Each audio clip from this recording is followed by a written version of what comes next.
ጤና ይስጥልን ውድ የቦርከና ቤተሰቦች እንደምን አመሽታችኋል። ለምሽቱ የተመራረጡ መረጃዎችን ይዘን ተገኝተናል። እስከ መጨረሻው ድረስ አብራችሁ እንድትቆዩ በአክብሮት እንጋብዛለን። በቅድሚያም አበይቶቹ ጠቅላይ ሚኒስትር አብይ ኢትዮጵያ የባህር በር ያጣችበት ሂደት ህጋዊነት ላይ ጥያቄ አነሱ። ጠቅላይ ሚኒስትር አብይ አህመድ ኤርትራ ስትገነጠል ኢትዮጵያ ቀይ ባህርን ያጣችበት መንገድ ህጋዊነት ላይ ጥያቄ አንስተዋል። ዓለም አቀፉ ማህበረሰብ ለአማራ ጦርነት ትኩረት እንዲሰጥ በለንደን የተቃውሞ ሰልፍ ጠይቋል። ዓለም አቀፉ ማህበረሰብ 2 ዓመት ለተሻገረው የአማራ ክልል ጦርነት ትኩረት እንዲሰጥ የሚጠይቅ የተቃውሞ ሰልፍ በእንግሊዝ መዲና ለንደን አካሂዷል። በመሬት መንቀጥቀጥ እየተመታች ያለችው ኢትዮጵያ ተቋማዊ የዘርፉ መሳሪያ የላትም ተባለ። በተደጋጋሚ የመሬት መንቀጥቀጥ አደጋ እያስተናገደች ያለችው ኢትዮጵያ የራሷ የሆነ ተቋማዊ የዘርፉ መሳሪያ እንደሌላት የአዲስ አበባ ዩኒቨርሲቲ ተናግሯል። ከውጪ በኬንያ በአውሮፕላን አደጋ የ12 ሰዎች ህይወት አለፈ። ቱሪስቶችን ብቻ ጭኖ የነበረው አውሮፕላን ከዲዮጃኒ ወደ ኪችዋ ሲጓዝ ቴምቦ ሪዞርት አጠገብ መከስከሱን የኬንያ ሲቪል አቪዬሽን ባለስልጣን KCCA አስታውቋል። ውድ ቤተሰቦቻችን ሁሉንም በዝርዝር እንመለከታቸዋለን። አብራችሁን እንድትቆዩ በድጋሜ እንጋብዛለን። በቅድሚያ ጠቅላይ ሚኒስትር አብይ ኢትዮጵያ የባህር በር ያጣችበት ሂደት ህጋዊነት ላይ ጥያቄ አነሱ። ጠቅላይ ሚኒስትር አብይ አህመድ ኤርትራ ስትገነጠል ኢትዮጵያ ቀይ ባህርን ያጣችበት መንገድ ህጋዊነት ላይ ጥያቄ አንስተዋል። ጠቅላይ ሚኒስትሩ በዛሬው የፓርላማ ማብራሪያቸው ኢትዮጵያ ቀይ ባህርን ያጣችበት ሂደት ህጋዊነት ላይ ጥያቄ ያነሱት በወቅቱ ኢትዮጵያን ወክሎ የተስማማ ተቋም አልነበረም በሚል ነው።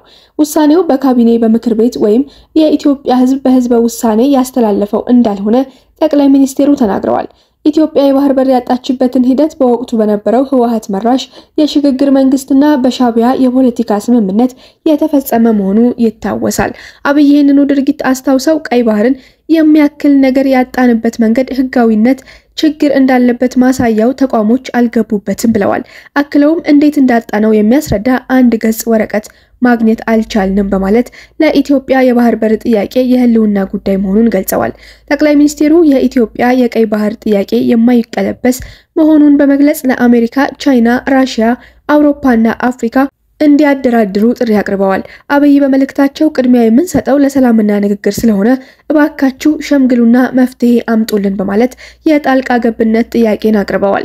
አብይ ኢትዮጵያ ያነሳችውን ጥያቄ መፍታት የምትፈልገው በሰላማዊ መንገድ መሆኑን በመግለጽ በፍጹም ውጊያ አንፈልግም ብለዋል። ኤርትራና ኢትዮጵያ በባህር በር ጉዳይ እንዲያደራድሩ ጥሪ የቀረበላቸው ሀገራት ምርጫ እንሸመግላለን እያሉ ማዘናጋት ከሆነ ጉዳዩ ብዙ የሚያስኬድ አይመስለኝም ብለዋል። አብይ ለኤርትራ ባስተላለፉት መልእክት ውጊያው ከተሰራ ውጤቱ ግልጽ ነው፣ ከዚህ በኋላ እየየ አይሰራም ብለዋል። ጠቅላይ ሚኒስትሩ ወደ ጦርነት ከገባን ግን አስተማማኝ አቅም ነው ያለን፣ ማንም አያስቆመንም ሲሉ ተደምጠዋል። ጠቅላይ ሚኒስትሩ ኢትዮጵያ በቀይ ባህር ላይ በተለይም በአሰብ ላይ ያነሳችውን ጥያቄ ምላሽ ማግኘቱ አይቀሬ መሆኑን በመጥቀስ ኤርትራ ለድርድር ዝግጁ እንድትሆን አሳስበዋል።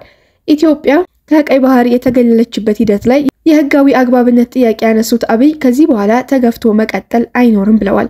ጠቅላይ ሚኒስትሩ ኢትዮጵያ ያላግባብ ያጣችውን ቀይ ባህር ለመመለስ 30 ዓመት ያስፈልጋታል ብዬ አላስብም ብለዋል። ጠቅላይ ሚኒስትሩ ኢትዮጵያ ቀይ ባህርን ያጣችበትን ሂደት በካቢኔም በፓርላማም ይሁን በሌላ ተቋማዊ ውሳኔ መሰረት እንደሌለው አስታውቀዋል። በወቅቱ ኢትዮጵያ የባህር በር አልባ ያደረጋት ውሳኔ ሲወሰን ወሳኝ አካል ካልነበረ ማን ወሰነው የሚለው የህልውና ጉዳይ ነው ብለዋል።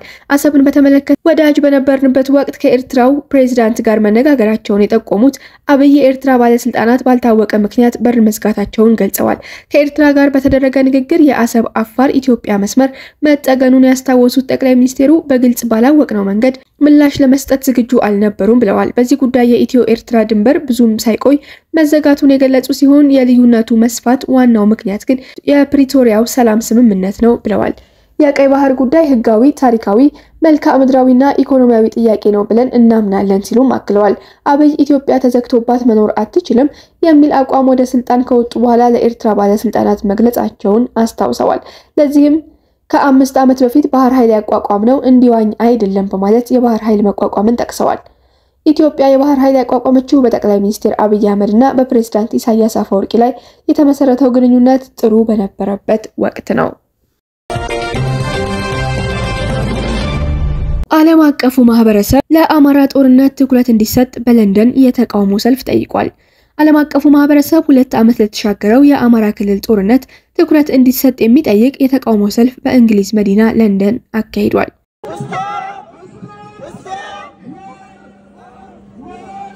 የአማራ ማህበራት ባዘጋጁት በለንደኑ ሰልፍ ላይ የአማራ ዘር ማጥፋት ይቁም የሚል ድምጽ ጎልቶ ተሰምቷል። በርካቶች በታደሙበት ሰልፍ ላይ ዓለም አቀፉ ማህበረሰብና ሚዲያ ለአማራው ጥቃት ትኩረት እንዲሰጥ ጠይቋል። በለንደን ጎዳናዎች ለሰዓታት ትኩረት መሳብ የቻለው የአማራ ዘር ማጥፋት ይቁም ሰልፍ ያዘጋጁት በእንግሊዝ አማራ ማህበራት ናቸው ተብሏል። አዘጋጆቹ የለንደን ፋኖ፣ የአማራ ማህበረሰብ በርሚንግሃም እና አማራ ማህበረሰብ በማንቸስተር ናቸው። በርካታ የአማራ ዲያስፖራና የሰብአዊ መብት ተሟጋቾች በተገኙበት ሰልፍ በአማራ ክልሉ ጦርነት ለሚፈጸሙ ጥቃቶች ዓለም አቀፉ ማህበረሰብ ግዴለሽነት አሳይቷል ተብሏል። ሰልፉ ይህንኑ የዓለም አቀፉን ማህበረሰብ ዝምታ በመቃወም ለዜጎች ግድያ፣ ሰብአዊ መብት ጥሰቶች ትኩረት እንዲሰጥ ለማድረግ መዘጋጀቱ ተጠቁሟል። ሰልፈኞቹ የኢትዮጵያን መንግስት በአማራው ጦርነት በሰላማዊ ሰዎች ላይ በተደጋጋሚ የድሮን ጥቃቶች ፈጽሟል ሲሉ ከሰዋል።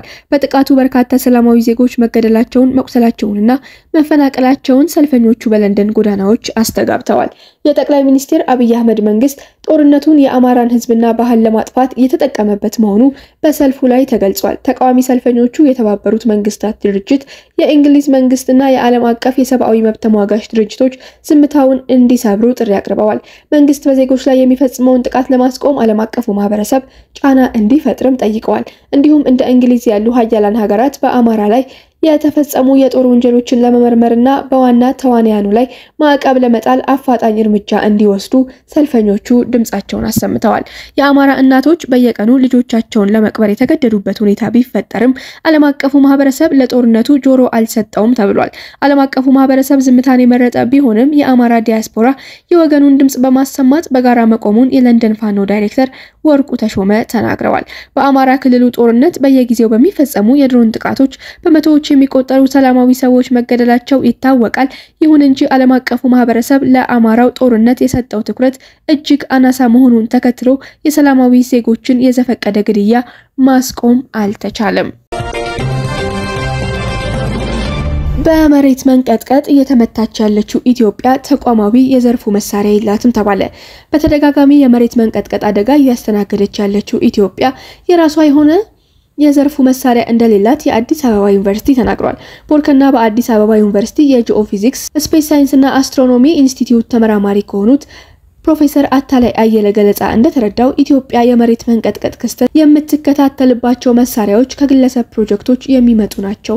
ኢትዮጵያ በተለይ ከቅርብ ጊዜ ወዲህ በተለይ በአፋርና በትግራይ ክልል በመሬት መንቀጥቀጥ አደጋ እየተመታች የተስተዋለች ቢሆንም ክስተቱን መከታተያ ተቋማዊ መሳሪያ የሌላት ከመሆኑ ባሻገር የተማረና የሰለጠነ የሰው ኃይል ችግር እንዳለባትም ዩኒቨርሲቲው ተናግሯል።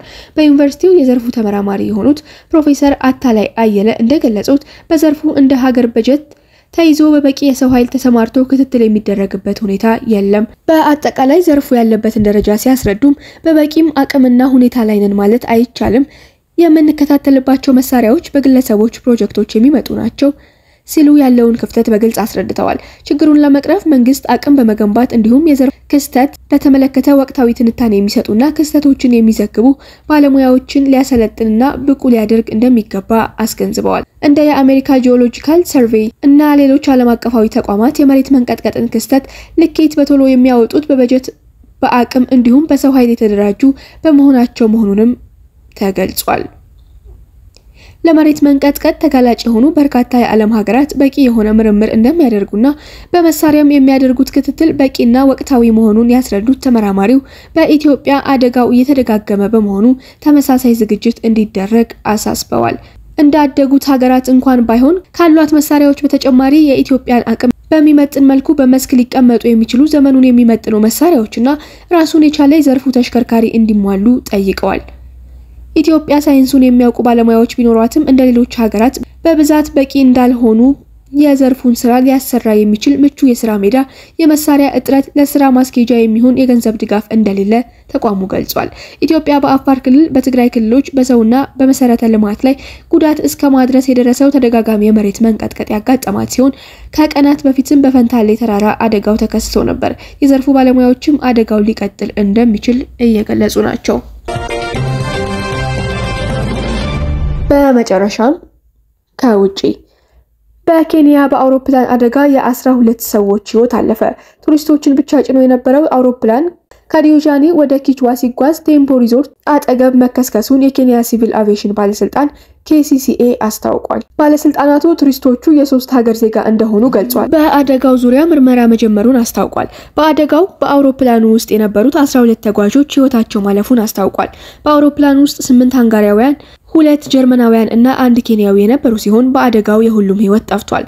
የአውሮፕላኑ ኩባንያ ባወጣው መግለጫ ላይ በአሁኑ ጊዜ ቀዳሚው ትኩረታችን የሚሆነው በአደጋው ለተጎዱ ሰዎች ቤተሰቦች የሚያስፈልገውን ሁሉ ድጋፍ ማድረግ ነው ሲል ገልጿል። በአውሮፕላኑ ውስጥ ተሳፍረው የነበሩ ሰዎች በዓለም ታዋቂ ወደ ሆነው የማሳይ ማራ ፓርክ የሚሄዱ ቱሪስቶች እንደሆኑና ከመካከላቸው ማንም ሰው ይተርፋል ተብሎ እንደማይታመን የክዋሌ ግዛት አስተዳዳሪ ስቴፈን ኦሪንዴ ተናግረዋል። የኬንያ ሲቪል አቪዬሽን ባለስልጣን እንዳለው ቱሪስቶቹን ያሳፈረው አውሮፕላን አደጋው የደረሰበት በጎብኚዎች ከምትዘወተረው የባህር ዳርቻ መገኛዋ ዲያኒ በማለዳ ተነስተው ወደ ፓርኩ ሲያመሩ ንጋት 11 ሰዓት ተኩል አካባቢ ነው።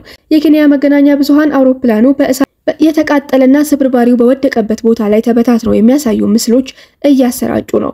የአገሪቱ ሲቪል አቪዬሽን ባለስልጣን የአደጋ ጊዜ አገልግሎት ሰራተኞች በአደጋው ስፍራ ደርሰው ያጋጠመውን ጉዳትና የአደጋውን ምክንያት እየመረመሩ ነው።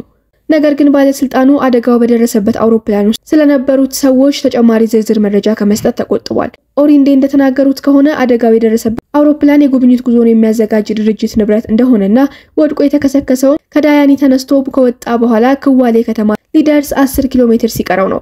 አውሮፕላኑ ማሳይ ማራ ውስጥ ወደሚገኘው ኪችዋ ቴምቦ ወደ ተባለው የአውሮፕላን ማረፊያ ሜዳ ያቀና ነበር። አስተዳዳሪው ጨምረውም ለአውሮፕላኑ መከስከስ ምክንያት የሆነውን ጉዳይ ለማወቅ ምርመራ ለማድረግ በአካባቢው ያለው መጥፎ የአየር ሁኔታ እንቅፋት ሆኗል። በአሁኑ ወቅት እዚህ ያለው የአየር ሁኔታ ጥሩ አይደለም። ከማለዳው ጀምሮ እየዘነበና ጭጋጋማ ነው። ስለ አደጋው ምክንያትም ምንም ማለት አንችልም ብለዋል። ውድ ቤተሰቦቻችን ለምሽቱ የተመራረጡት መረጃዎች እነዚህን ይመስሉ ነበር። በየዕለቱ አዳዲስ መረጃዎች እንዲደርሷችሁ ቻናላችንን ላይክ፣ ሼር፣ ሰብስክራይብ በማድረግ ቤተሰብ እንዲሆኑን እንጋብዛለን።